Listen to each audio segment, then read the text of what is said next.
Alright, I've got this Ruger SP-101 all polished, brand new trigger job with the Wilson Combat springs, and I'm going to show you how to install a Hogue grip onto a Ruger SP-101. So at this point I already have the grip off. If you don't know how to remove it, basically the grip would be on, this metal piece would be through,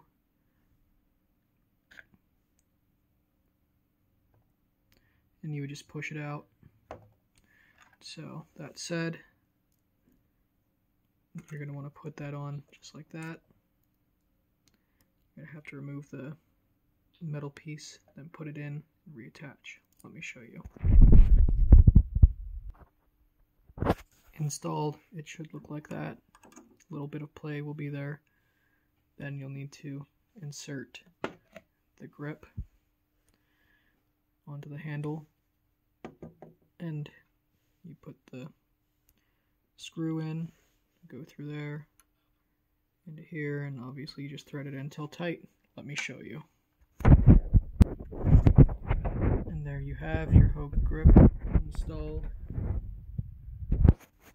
on your SP-101 revolver. I'm going to put this grip back together in order to save the parts, maybe sell it on eBay, not sure, but that's how you replace the grip.